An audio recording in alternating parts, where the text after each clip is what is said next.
Hey,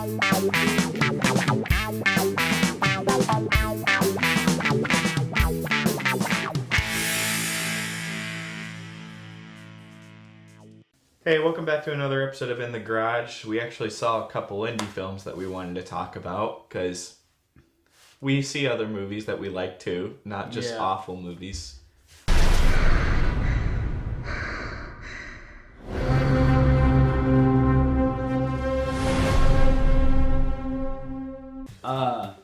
So we saw this movie called Prospect. I don't think the Duplass brothers produced it. They didn't. Or really had anything to do with it besides Jay Duplass plays the father of the lead actress. What is this movie about? Okay, so Prospect is interesting because it's a very low budget sci-fi movie. It has the guy that plays Oberyn from Game of Thrones. Yeah, and he's in Narcos. And in Jay Duplass and this her film debut, Sophie Thatcher. She's really good. Yeah. And the movie's really cool because it's all just this father and his daughter on this planet, which really is just a forest. Yeah. With some effects. Some CGI. Yeah, with some CGI, like atmospheric some, effects. Filters in and so they're doing this... I'm not sure exactly what they're doing. I just kind of understood they're like prospecting, but they're prospecting for like living beings in the ground that they can like carve up, and there's like gold inside gold them. In it. It's like gold inside eggs. It's some kind of... It's like a weird plant creature thing. Yeah, like if you find like one of them, it's already worth like $10,000. And so... Yeah. So their whole goal is they need this money because... They're in debt. Like they're Because poor. they're in debt, yeah. And the whole time the girl kind of is just wanting to go back home, it seems like. Yeah, the girl wants She understands the debt, but she doesn't want to miss the slingshot or whatever. Yeah. Because they have like one chance kind of to get back, and she doesn't want to miss it. But the dad's just like, we need to get our debt back. It's actually, the conflict is kind of interesting with those two characters because it's about the characters being very adventurous and very like, you know, like the dad is just kind of like trashy. They've never settled in one place. She meets another character who's Oberyn from Game of Thrones, who's kind of like he just does this for a living. He's constantly going from planet to planet doing this thing. Yeah. But she wants a safe place to call home. Like she kind of wants to stop. She wants to play it safe. Like there's even scenes where she's telling the dad like, well, we got the money we need. Like we should just go back. And he's like, no, well, we could get more. Yeah. And so it's an interesting, like usually in movies, it's like the girl wants to seek adventure and the dad's not letting her. This is kind of the other way around, where the girl's just like, cousin kind of doesn't really want to be there, but she gets sent out on this adventure. So what do you think of Prospect? Go see it, by the way, real quick. If you want to see it. Yeah, go support a sci-fi indie film because that's sick. Like, I'm always down for an indie sci-fi because, I mean, us as, I hate to say it, but filmmakers, it's just like cool to see a super low budget sci-fi that it just like it looks cool. Like it's just cool to look at it and just see like what they did. It's really realistic looking. Of like what that would be like a futuristic look. Like if someone gave me like almost $1 million, like that's what it would look like. There's a couple explosions in this movie, so I'm sure it's like a couple million. Overall, I thought the movie was kind of alright. It just like gets a little boring, and I was getting a little anxious. It's only an hour and a half, but I was getting a little anxious because it just kind of goes on for a while. Lots of walking around. Yeah, and I understand because there's not a lot you can do with such little money making a sci-fi movie, and I get it. It's very clear they wanted to make a very like grounded kind of sci-fi movie where it's just a movie about people doing this job. Yeah, and that's what I liked about it. I mean, there's a lot to praise about this movie. There really is. It looked great. It looks like their guns. Like there's this cool thing where the girl has like this like musket, and she has to like she only gets one round. She has to like charge it up. She's got every single multiple time. rounds. She's got multiple rounds, But she it's has like to, a charge. Yeah. She has puts to it in the charge it up. thing and they crank it and charge it. Yeah, it was all really cool looking. They're just walking around. They're constantly in the spacesuits, so that looks cool. Like it all looks cool. The scenes are well executed. There's a lot to praise, but yeah, you thought it was boring. Yeah, a little bit. I would say it was just at some parts it just kind of got like really slow. I would recommend this movie, but like not. Oh, no, I wouldn't hype it up. Like I would tell someone, hey, you really should see it. You really should see it because it's cool. It is really cool to watch. Some people probably would like it more than we did. I would say the thing that just didn't work for me and the reason why it maybe was boring is because there's never a point in the movie where there's like a high. There's never like a sequence that is like so well executed that I was getting. There was never a sequence where I was like extremely excited. I wasn't really like laughing. I wasn't like on the edge of my seat. It didn't have that high moment. It was all just very fine. It was all just like a very well executed scene. What did you think at the end? That's what I mean. Like it was not anticlimactic, but it was just not. It didn't like quite hit it. It was like so basically. I know exactly what you're saying. Can you explain the ending? Like kind of what happens? Like they're trying to do this job. So her father ends up dying from the guy who plays in Game of Thrones. What is the actor's name? Oberyn. I don't know his name. It popped up multiple times. Yeah. I forget. I like that guy a lot. Yeah, I think really he's good. a great actor. He's really good in this. He's really good. Yeah. Yeah. But he kills her father, and then they kind of decide to team up because they're kind of doing, I guess, a trade-off. Like, she's going to take him to get the rest of the gold because she knows where it is and he doesn't. And he's going to get her home. And so in the end, they meet up with these people and they start digging for them and it kind of fails. And then they fight each other and then they go home. Yeah, that's the problem. A quick way of explaining it. That is the problem, is that they're supposed to do this digging job and they keep screwing it up. Like even the girl, you think, oh, she's going to be the one to get it. She's like learned, but even she screws it up. Mm-hmm. So they're just like, okay, I guess you can't do it. So basically they're like, oh crap, well, let's just kill everyone. Yeah. Like they're outnumbered and then they just decide because they're screwing up, like, let's just do it. Like if you're playing an RPG in a game and you're super outnumbered, it's just like you really try and like sneak and like kill, like that's what it felt like. It felt like an RPG where you failed at sneaking in the mission, you failed in the main mission, so you just kill everyone because it's like, oh crap, like I screwed it up, I'm just gonna kill everyone and hope I don't die. So you camp and like shoot everyone. There was no payoff in the end? That's what it felt. It felt like there was no payoff. Thought? Yeah. What about you? Because I thought there was. I mean, for him, I felt it was for the guy. For Oberyn. There was a payoff? Yeah. Because I like the way his character was concluded. Yeah. Well, because the whole time, essentially, she's just trying to go home. Yeah. And then they both have no relationship with each other. But then you see throughout the movie the relationship starts to form and he starts to care about her. And then he doesn't really, the gold or whatever it is, doesn't matter as much to him and he's just trying to get her home. You got that, right? Yeah. Okay. Because Jade, who we saw the movie with, did not. She's like, neither of them got a payoff. And I think they both did. It just wasn't. She got what she wanted. She wanted to go home and nothing hits hard. That's what I mean. Nothing hits hard. Nothing hits. It's all just very solid. It's all just very conclusive and fine. Yeah.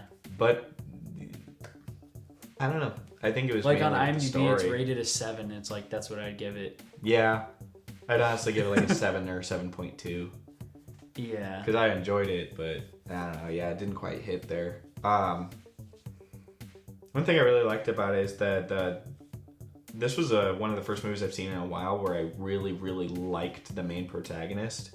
Yeah, she's great. She's really good. Her presence on screen and kind of her reaction to everything and how like her calm demeanor worked so well for me. And she's like, I think it was smart to have her kind of be like this kid, but just like have this like weird life growing up that you just see through the things she does. Like she's so knowledgeable, and she even talks like, yeah, when I was growing up I did this and blah blah blah, and so she just knows how to cut off some guy's arm and like without like, you know, she knows how to do an what's it called, amputation on someone's arm, because it's infected, and she's like super calm about it. It's kind of awesome to watch that, like, and it even brings up like, why are you so calm about it? Yeah, it's interesting that like to see a character and you can look at her and see what she's doing and know that like there's this whole background in this character. You don't need it explained to you. You just know that like this is like a real person almost. Yeah. I liked that a lot. I liked the protagonist. Like the scene where she's amputating the arm is probably like my favorite scene, to be honest. Yeah. So overall, it's just like, it's kind of what I expected. I expected it to be slow, but I don't know. I'd say go see it. Yeah, check it out. Go see it if it's playing near you. If it's not playing near you, you don't need to make the drive. We made a drive. Yeah, we made like a 30-minute drive. No, because it's cool. Other people might like it more than we did. Yeah. It's a pretty subjective movie. So yeah, check it out. Check out Prospect.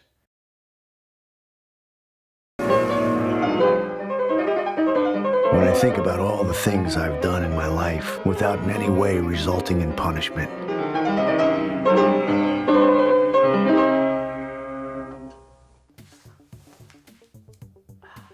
Okay, so the house that Jack built is Lars von Trier's new movie. It played at the, how do you say it? The Frida. No, the Huh? festival that it played at. How do you say it? Cannes.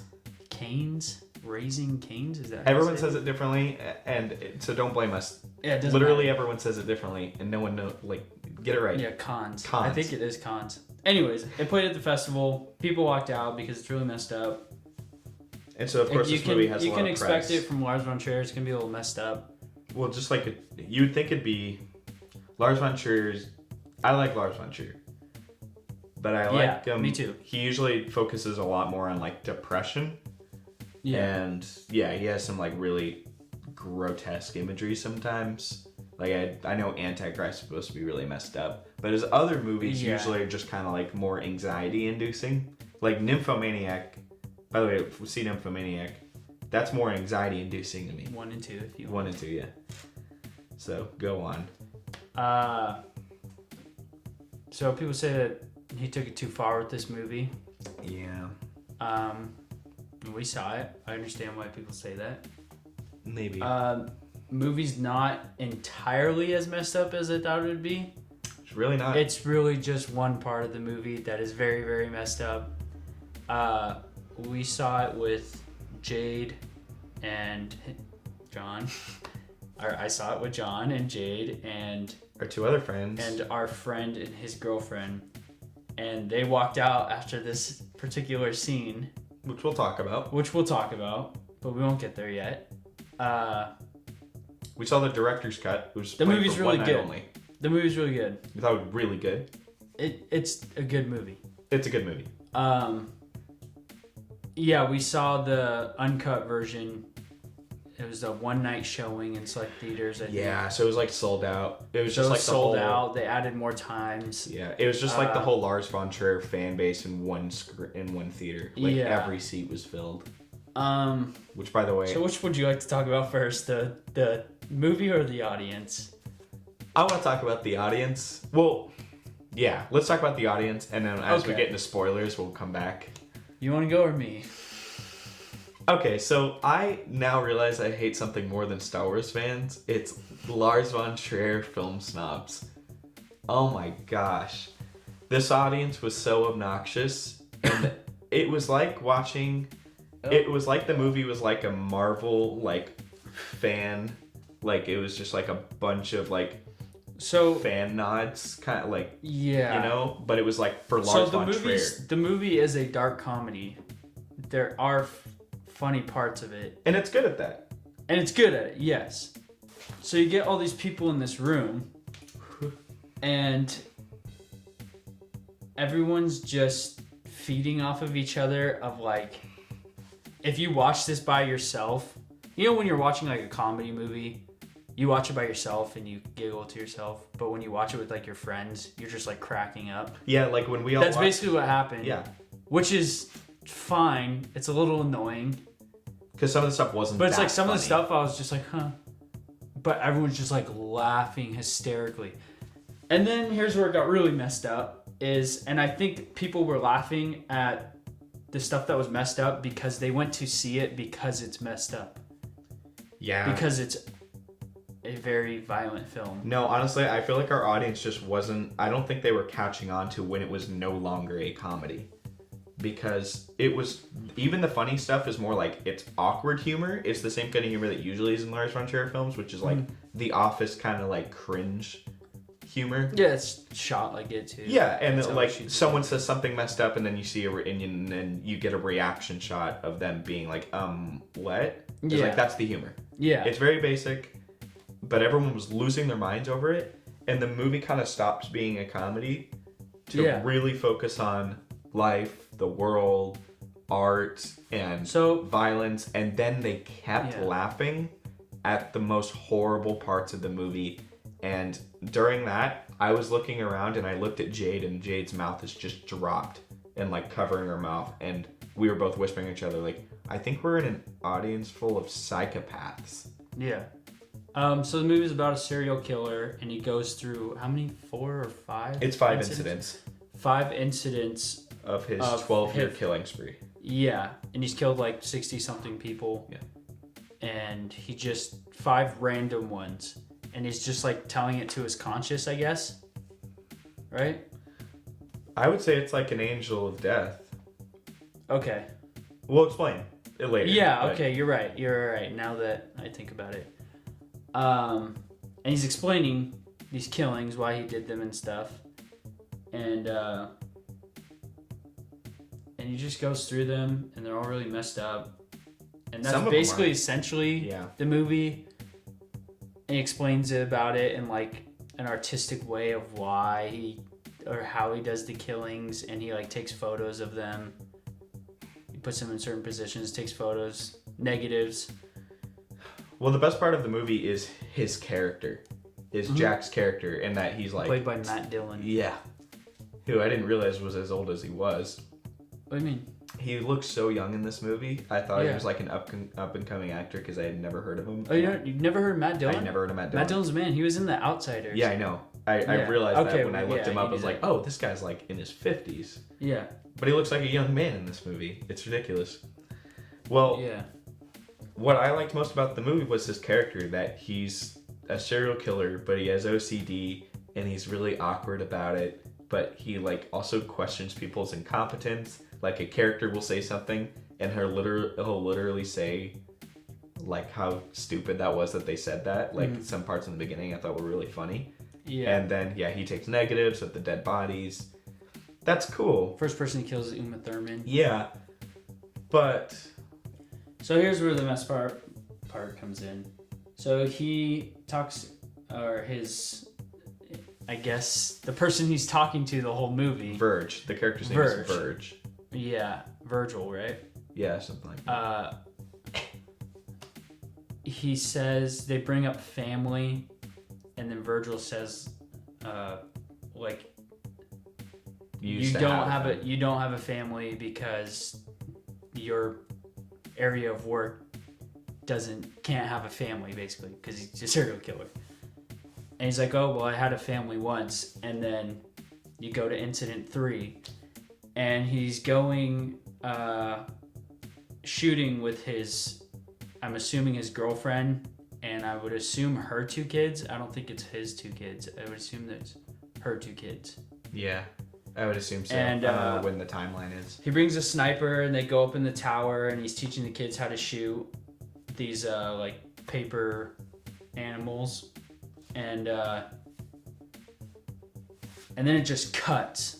Without any explanation. Without anything, it just cuts, and it just shows the mom and the two kids behind a log, just like terrified, crying and freaking out, and you just hear gunshots in the back. It's very real, and it's very messed up. It's more, I think I realized the reason why people think this movie went too far is because after we all got out of the movie, we all kind of agreed in our heads and together that, like, it wasn't, like, maybe we're just really desensitized to that kind of thing, but it really wasn't that messed up. Like, it didn't go nearly as far as I thought it would. I would think, I've seen more messed up things. Yeah. But I think I realized it's like, you know what? It's not the grotesqueness, it's the idea. It's the idea, for sure. It's literally just the idea and imagery of a guy shooting a kid. And you see the kid get shot. Yeah, he shoots the kids. You see a kid get shot in the head. And you see,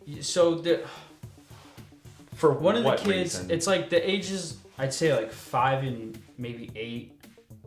One's younger than the other. Yeah. They're both boys.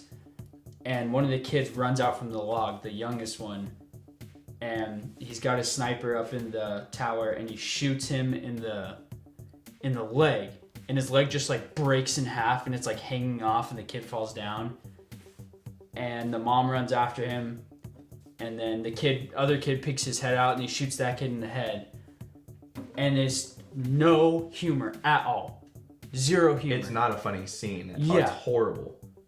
And our audience, terrible. Our audience, and when the was kid laughing. gets shot in the leg, everyone's like, "Oh shit, damn, dude!" And they, during that whole sequence, our entire audience was laughing, and that made me really upset. Yeah, and then it cuts again, and he places the two boys in like weird positions with sticks, and they're just like sitting at this little picnic they had. And then he ends up killing the mom. But where it gets even more messed up is earlier in the movie he found out, because he keeps all the bodies in a freezer, he found out that you can put the bodies in certain positions and they'll freeze that way. Yeah. And so he takes the kid and he's explaining like how he knows to do this or something. And he just like mutilates the kid's body and just like puts him like this weird position and like brings his face up and like pulls his eyes down.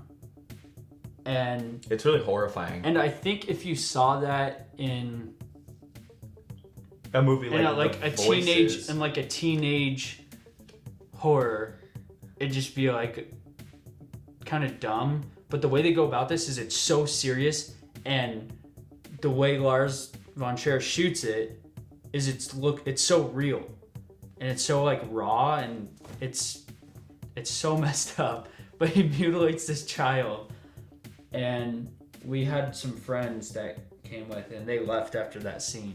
Yeah, they weren't feeling it.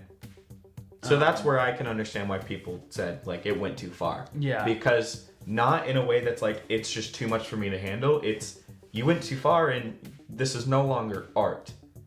This is no longer art. That's how you felt about it? Yeah, I think that Lars von Trier has become so full of himself that all he's doing is just searching for like a reaction. It was like watching Rogue One, but like the Lars von Trier like special, where everyone in the audience just wants to see it because they just love just giving all their love and affection for Lars von Trier, and so they're just in love with this stuff. Yeah. And so all it was just Lars von Trier wanting to get a reaction. He wants it to be so grotesque and messed up that it has people talking at cans. More press. And then it has theaters banning it. Oh, great, more press. So now we got a sold out show of our uncut version.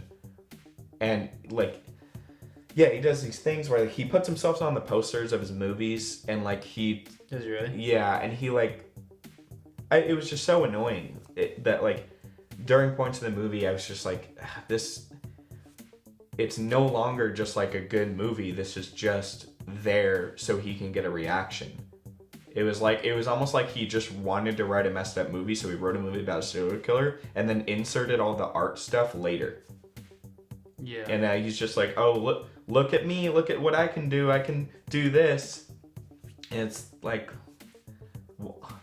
why do I care about that? Like, why? You're not special. Gaspar Noé is doing it better than you.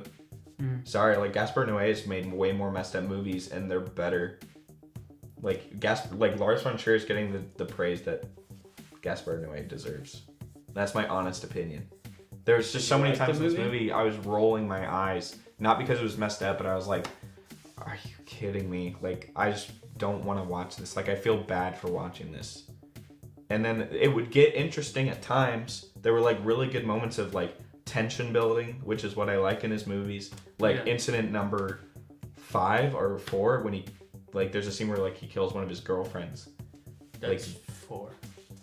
The one where he like slices her chest. Is that number 4? Yeah. Yeah, that's like the best sequence to me. What was the 5th one? I don't remember. I think that's the 5th one. No, the 5th one's when the 5th one's this whole other thing. So yeah, is that the whole ending? The whole the whole ending's just this one big incident that messes him up. Okay. So yeah, honestly, like the movie was fine. Like I thought it was good. I thought it was good, yeah. But at the same time, I kind of thought it was fine because it just irritated me a lot. And it was because I'm so sick of seeing narcissistic crap. And I don't like being in a theater full of people who laugh at messed up things. Just because they're like, because they think they know something about movies. Earlier that day, I watched Salo, or 150 Days of Solemn, which is considered the most disturbing movie of all time. And I watched it because I kind of wanted to see it, just because I'm interested in like why, you know.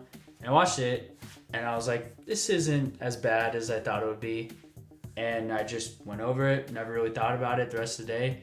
And I saw this movie, and Salo should be a more messed up movie, but I guess it's just like the context of just killing a child is way worse. But it wasn't necessarily that disturbed me the most. It was the audience. And when my friends left because it was so messed up, that's when I was just like thinking like maybe I shouldn't be watching this. Like, yeah. Especially I checked my watch. Especially because the audience was laughing. That's what disturbed me way more than the movie. And I thought the audience was way more messed up than the movie was. Yeah, and it's the fact that all you're doing is because they were laughing. I was just like sitting there, and I'm just like, I feel terrible right now. Yeah. I feel like such a horrible person. Yeah, because everyone's just like laughing. I would have rather just watched this movie by myself. But even then, I checked my phone halfway through the movie, and I never do that. I actually checked like what time it was and saw if I like missed any text messages, because it's a 2.5-hour movie of just a guy killing people. That's not that interesting. No matter how, like, even it's though it's done tastefully at times, but at other times I just thought, okay, like this is just watching. Like, okay, cool, we're at the next incident, so I wonder how he's gonna kill this person. And that was it. Yeah, it's true. It was just kind of like, I don't know, it's not as strongest. Like, I've had a day to think about this movie, and when we got out of it, I actually remember liking it a lot. And now I think I'm very in the middle. Like, the last 10 minutes, I think, were the best. Like, when basically, like, they go to hell, and it's cool. Yeah, he goes to hell, and it's really interesting. It's really interesting. They actually have nice conversations. There's a lot this movie has to say, and those are the good elements. But it's not as tight-knit that I want it to be. Yeah. I feel like this movie wasn't all focused on its theme. It was just messed up stuff, and it's a movie, I gotta incorporate something philosophical. And then Lars von Trier is just so full of himself that he's so full of himself that he even puts clips from all of his movies in it. He puts clips of his own movies in the movie to talk about art. Are you kidding me? Yeah. And there was a girl next to me when that happened. She went, "What?" Really? And she was like going to the bathroom over and over again. Oh yeah, people kept going to the bathroom for like 15 minutes. Yeah. Or just leaving for like 15 minutes at I feel like no matter how much these people really try and be like, oh my god, I love Lars von Trier, like he's just so great. I think they started to realize that Lars von Trier is maybe thinking his audience is kind of dumb. It's like, oh, I can just do this easy thing and everyone will think it's amazing. Yeah. Even though I know there was a lot of hard work into it, because there is smart stuff in this movie, so you can't insult it. Like, I feel like I can't say this is a bad movie because it is so well done. It's not a bad movie. It's not. It's good. It's really well put together. It's just, I'm so conflicted. Yeah, I don't know. I feel like I probably should have just watched this movie by myself. It also kind of reminded me of like when you're in college and teachers like to say the F word or shit all the time to be cool. It was kind of like this, but like Lars von Trier, like, oh, look at me, I'm gonna kill a kid. Okay, but why? I don't want to see that. I want to see a guy kill people, but like, I don't know. And then the second incident wasn't too bad because even for sometimes when he kills somebody, it's just him choking them. That's what the second one. That was the second one, and he does that again because he has this other girlfriend. You see him like kiss somebody, and he like chokes her, and they're being. That was still part of the same incident, though, right? No. That was completely. That was like, okay, so there's a point where it cuts to one of the incidents, and he starts talking about how he gets really messy, and so I think it's a different one because it says incident number something, and then it cuts to him choking this girl. Okay. And he starts talking about how he starts cleaning up the murders, which was honestly like the most interesting part. Yeah. Like the sequence. But everyone was just laughing hysterically on that part. Yeah, people were losing their minds. And that was just annoying. It's just, you get a bunch of people together, and it's awful. You get the most pretentious, narcissistic people in one room, and you're about to have the worst night of your life. It's terrible. Yeah. I just felt really uncomfortable. It's like when I saw Deadpool. Like when Deadpool came out and I went and saw that, and like people were just laughing at the stuff that was like kind of funny. They were just dying. And it's like, and it's because everyone was so stoked about a rated R superhero. About a rated R superhero movie that's Deadpool that everyone's been wanting. But it's like, you don't have to fake it. Yeah, I feel like a lot of times it's just faked. I definitely felt like for this movie it was faked. Because I'm sure there was other people in the audience that thought, oh, wow, Lars von Trier really got full of himself. Because that's all it felt like I was watching. Like, yeah. Okay, this is what I wanted to say. We just watched this movie, and if you have, like, watch this movie. It's called Revenge. Mm. That movie, I was actually covering my eyes. That movie is, like, really gory. It's such a stylized. And so when I hear the movie's just like really messed up and grotesque and people had to walk out of it at Cannes, that's what I think of. I think of a movie like Revenge where you see a very long sequence of a guy pulling out glass out of his foot, which was grossing me out, and I had to close my eyes. And when I watched this movie, it's what people are disturbed by is just the idea of what he's doing. Or that like, hey, you went too far because you did it distastefully. It's not art when you just like do it for like shock value. Yeah. Unless shock value is part of the art, like Wolf of Wall Street is kind of like, it's supposed to be so big and ridiculous because that's part of the theme. Mm-hmm. I didn't feel that in this one. I felt like it was just him being like grotesque and serious just so he can, I don't know, spit in everyone's face and make a big publicity stunt out of it. Yeah. Like I said, this movie is still good. There's stuff I liked.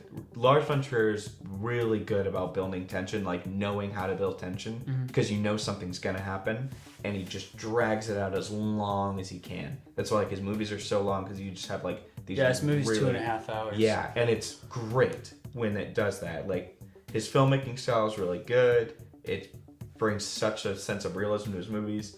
And in all honesty, Lars von Trier, like, if there's anyone when I watch his movies where I feel like I want to make movies, it's his movies.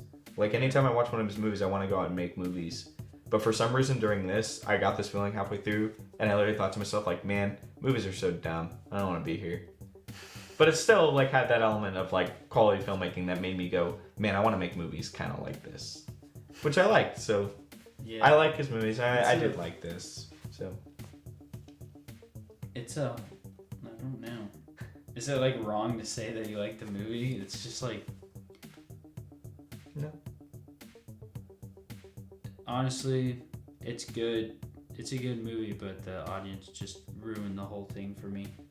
That's what, because that night I like barely slept. Actually, I was up all night just like thinking about how horrible the audience was. Like, you know, when you're just like constantly thinking, so like you never really sleep. You're just kind of like, you know what I'm talking about? You're thinking about one thing for a really long time. Yeah. And I was just the entire night, and I was just the audience just made it so much worse. And that was my experience that I had with the movie. Yeah. It was this horrible audience. And I talked to my friend who saw the movie as well, who saw the showing right before ours, and she said the audience was perfect. She said they laughed at all the funny parts, and everything that was serious, they were dead silent. Are you kidding me? Yeah. Yeah, so we just had a really bad audience. We just had a bad audience. Yeah. My friend also saw it last night at a different, the same night we did at a different theater. And he said it's uncut, yeah, because other theaters were playing it. And he said his experience was great. He just wasn't a big fan. He just was he just felt indifferent about the movie. Man. I don't recommend this movie. I don't know who to recommend it to. Yeah. Unless you really like follow Lars Muncher. Yeah. You should just watch his other movies. Yeah. Yeah. Yeah. Yeah. Okay. So right. don't go see this movie. Go to church instead. Yeah, go to church.